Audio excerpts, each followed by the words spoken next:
Intervensi, peradilan era baru. Lembaga hukum memang sangat efektif untuk menjatuhkan seseorang. Dan kini pola memulai lewat peradilan opini terlebih dahulu semakin jadi tren.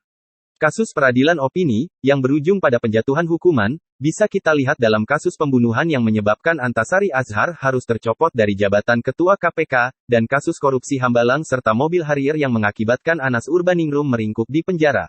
Jadi peradilan opini dibangun dulu dengan masif, dan setelah publik terhipnotis, barulah bergulir ke pengadilan. Model lain adalah perang opini. Beda dengan peradilan opini, maka perang opini adu pengaruh baik di publik, di media mainstream maupun media sosial. Terjadi saling mempengaruhi. Ini bisa berkaca pada kasus pembunuhan Brigadir Yosua, di mana narasi pihak korban harus melawan narasi yang dibangun Sambo CS.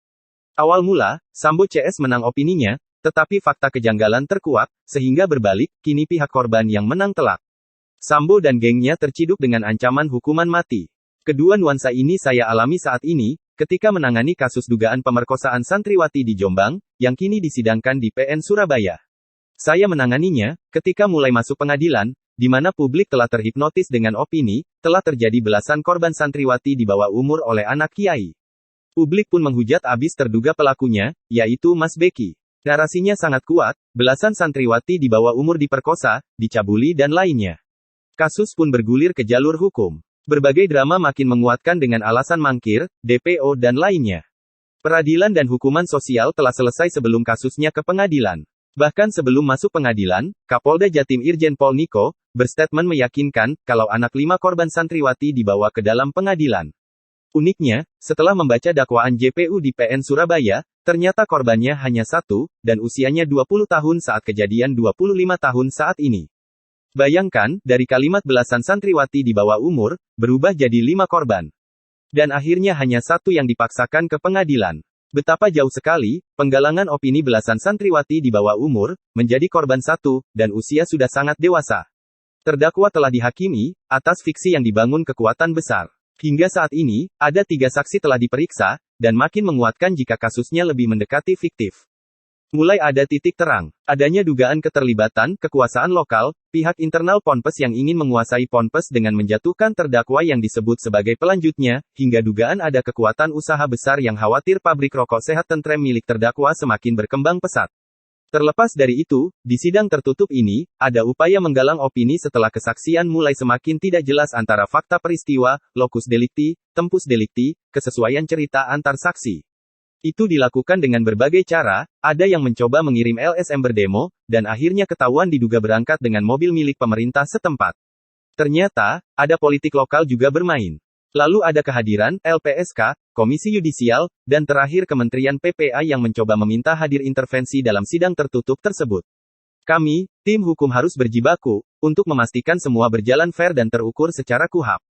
LPSK hadir atas dasar menjaga saksi masih bisa kami tolerir, walau sempat kami protes karena beberapa kali berbisik kepada saksi, sehingga tempat duduknya diberikan jarak.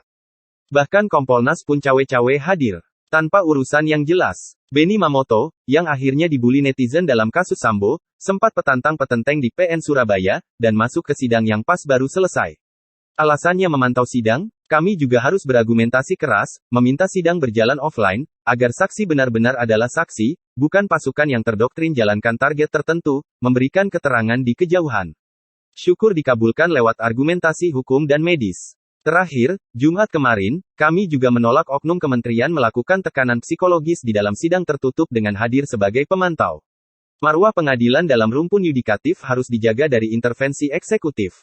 Kami harus berdebat, dan sidang harus diskors gara-gara kelakuan oknum Kementerian PPA tersebut. Majelis hakim tampak ditekan oleh berbagai kekuatan yang tampak dan tidak tampak. Kami melihat, dan merasakan suasana tersebut. Buktinya, awalnya dari 6 usulan nama, hanya 2 yang diterima majelis hakim, dan itu pun kami tolak. Tertutup sekalian, terbuka sekalian. Jangan dibuat begini. Akhirnya sementara usulan kami diterima. Ternyata kasus ini bukan urusan seorang Beki, tapi ada agenda lain yang terselubung di dalamnya. Kotak Pandora itu sedang kami coba urai. Yang pasti, tukang rekayasanya, boleh percaya atau tidak, satu persatu ikut dipermalukan oleh semesta.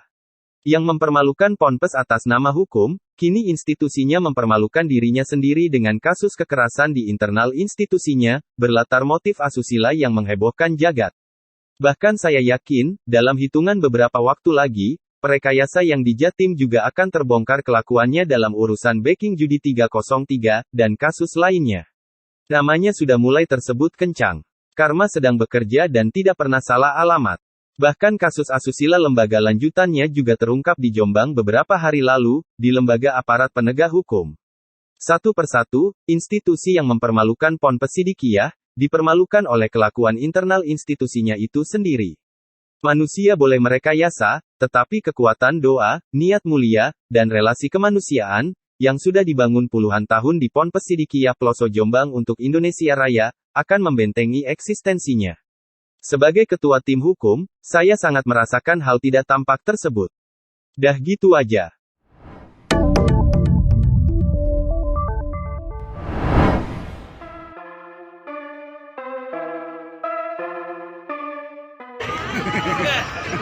Jadi itu si Sambo. Ada pun si Sambo itu. Jadi itu si Sambo.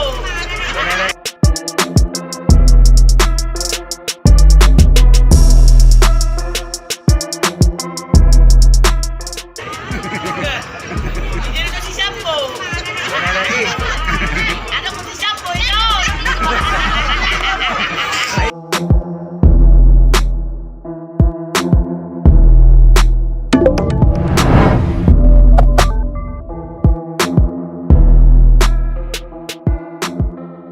Iring-iringan mobil anggota BRIMOB yang menuju ke Pengadilan Negeri Bandung untuk pengamanan di tengah jalan diteriaki pejalan kaki dengan Verdi Sambo.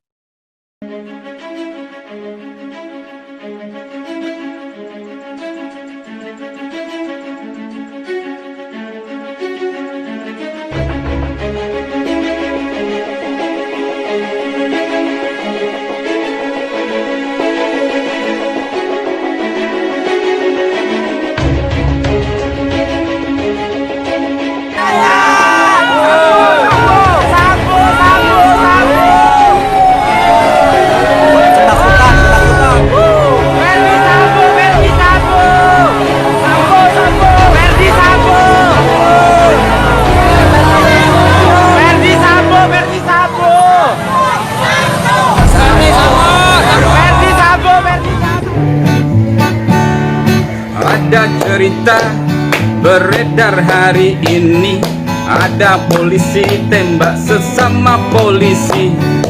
Terjadinya di rumah Pak Polisi, CCTV mati, hilang barang bukti.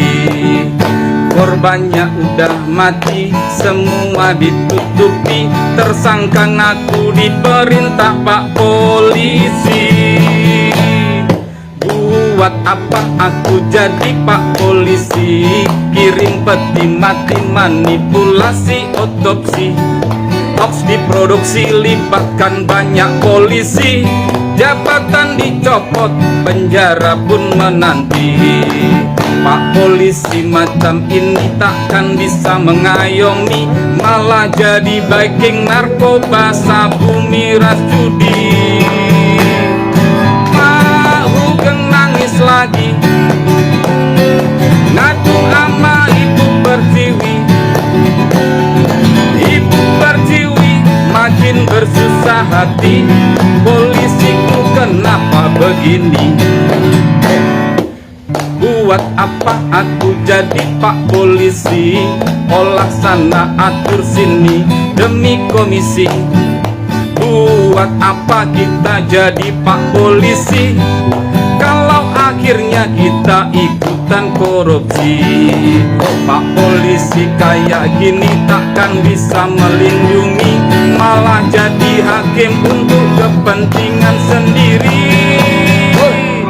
Tahu nangis lagi, ngadu ama Ibu Pertiwi. Ibu Pertiwi makin bersusah hati. Kapan polisi direformasi? Tahu nangis lagi.